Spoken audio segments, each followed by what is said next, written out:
ഞാനൊരു നിയമ വിദ്യാർത്ഥിയാണ്. ഇന്നത്തെ ലോന്റെ അജണ്ടയുമായി ബന്ധപ്പെട്ടിട്ടായിരുന്നു ഇന്നത്തെ ചർച്ച ഉണ്ടായിരുന്നത്.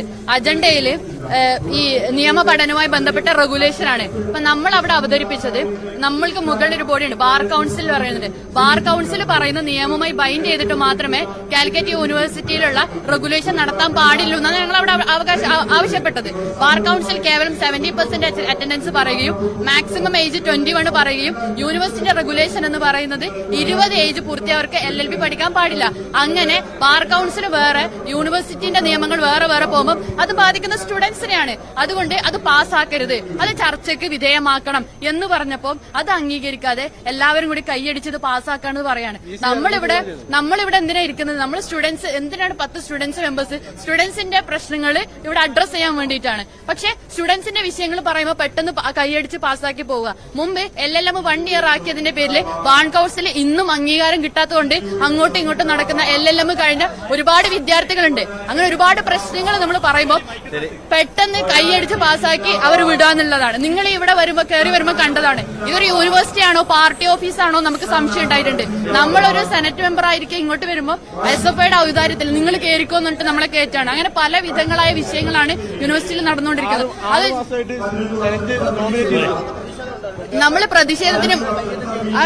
പ്രതിഷേധത്തിന് മുമ്പ് നമ്മൾ എന്താ പറഞ്ഞത്? ഇത് പാസ്സാക്കരുത്, ഇതൊന്നുകൂടെ ചർച്ച ചെയ്യണം, വിദ്യാർത്ഥികളെ ബാധിക്കുന്ന വിഷയമാണ്. അങ്ങനെ പറയുമ്പോൾ ഇവരെല്ലാരും കൈയടിച്ച് പാസ്സാക്കാം. നമ്മളെ വോയിസിന് അവിടെ ഒരു പരിഗണനയും നൽകാണ്ട് പെട്ടെന്ന് അങ്ങ് പാസ്സാക്കാം. അപ്പൊ നമ്മൾ സ്വാഭാവികമായിട്ട് അത് പാസ്സാക്കരുത് എന്ന് പറഞ്ഞിട്ട് നമ്മൾ പ്രതിഷേധിക്കും. അത് മാത്രമാണ് നടന്നത്. അപ്പൊ VC പെട്ടെന്ന് ഇറങ്ങിപ്പോവാ. 6 മാസമായിട്ട് സെനറ്റ് നോമിനേറ്റ് ചെയ്തിട്ടുള്ളത്. ഇപ്പൊ നടന്ന 2 സെനറ്റ് യോഗങ്ങളും സ്പെഷ്യൽ യോഗങ്ങളാണ്. വിദ്യാർത്ഥികളുടെ വിഷയങ്ങളുണ്ട്. ഇവിടെ 95 കോടി രൂപ സർക്കാരിന് ലഭിക്കേണ്ട വിഷയമുണ്ട്. 150 കോടി രൂപ സർക്കാർ നൽകിയ വിഷയമുണ്ട്. ഇവിടെ മരങ്ങൾ മുറിച്ച വിഷയങ്ങളുണ്ട്. അവിടെ അതൊന്നും നോക്കാതെ വിദ്യാർത്ഥികൾക്ക് ലഭിക്കേണ്ട ഫെലോഷിപ്പുകൾ നൽകാത്ത വിഷയമുണ്ട്.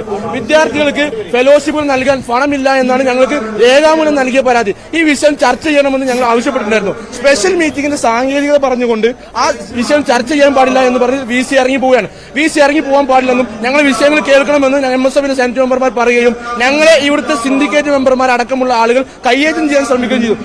വനിതാ സെനറ്റ് മെമ്പർ ആയിട്ടുള്ള റുമൈസ റഫീഖിനെ അടക്കമുള്ള ആളുകളെ, എന്നെയും റയേസ് അലികളും അടക്കമുള്ള ആളുകളെ ഇവിടുത്തെ സിൻഡിക്കേറ്റ് മെമ്പർമാർ കൈയേറ്റം ചെയ്യാൻ ശ്രമിച്ചു. ഞങ്ങൾ എന്താ ചെയ്തത്? വിദ്യാർത്ഥി വിഷയങ്ങൾ ആവശ്യപ്പെടണം, ചർച്ച ചെയ്യണമെന്ന് ആവശ്യപ്പെട്ടതിന്റെ അടിസ്ഥാനത്തിലാണ് ഈ കൈയേറ്റം ഉണ്ടായിട്ടുള്ളത്.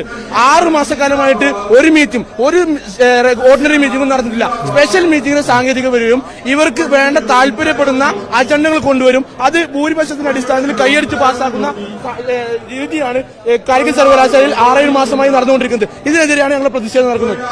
വലിയ പ്രതിഷേധമാണ് ഈ യോഗത്തിനുള്ളിൽ നടന്നത് എന്ന വിവരം തന്നെയാണ് പുറത്തു വരുന്നത്. MSF